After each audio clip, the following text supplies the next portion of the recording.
Hello दोस्तों, स्वागत है आप सबका हमारे चैनल पे। आज हम बात करने वाले हैं यूजीसी के जो न्यू नॉर्म्स आए हैं नेट एग्जामिनेशन को लेके, उसके बारे में थोड़ा सा डिस्कस कर लेते हैं। तो पैटर्न में क्या चेंजेस आए हैं, एग्ज़ाम पैटर्न में या टाइमिंग में या फिर जो सिलेबस है उसमें, और जो क्वालिफ़िकेशन को लेके एक नई तीसरी कैटेगरी जुड़ गई है वो क्या है। तो आज हम इस बारे में थोड़ी सी चर्चा कर लेते हैं। पैटर्न में कोई चेंज नहीं है, कोई नेगेटिव मार्किंग नहीं आई है। अभी एग्ज़ाम पैटर्न जो है वो सेम है, 2 ही हमारे पेपर होंगे, जिसमें फर्स्ट पेपर जो है वो 50 क्वेश्चन का होगा और 100 मार्क्स का है। दूसरा पेपर जो है वो 100 क्वेश्चन का है और 200 मार्क्स का है।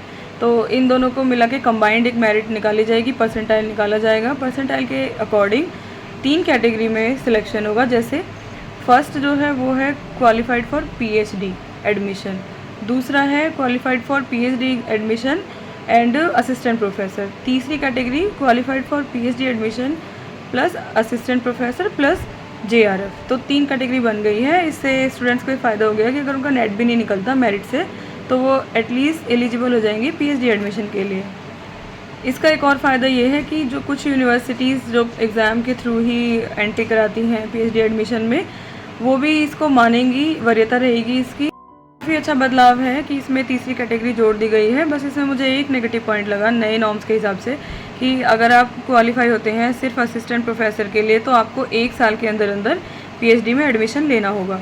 जेआरएफ के लिए 2 साल है और नेट वाले के लिए सिर्फ 1 साल है। जो पहले अनलिमिटेड होता था, मतलब आप कभी भी ले सकते हैं एडमिशन, अब उसका टाइम जो है घटा दिया गया है, वो सिर्फ 1 साल के लिए वैलिड कर दिया गया है।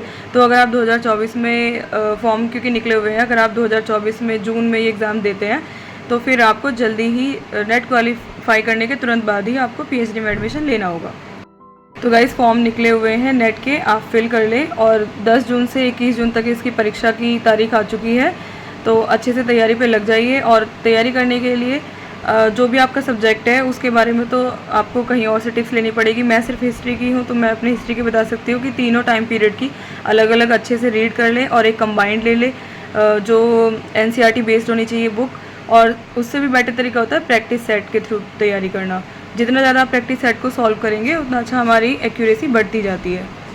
कोई नेगेटिव मार्किंग नहीं है, तो अच्छे से वहाँ पर भी थोड़ा सोच समझ कर आप क्वेश्चन को टिक करें।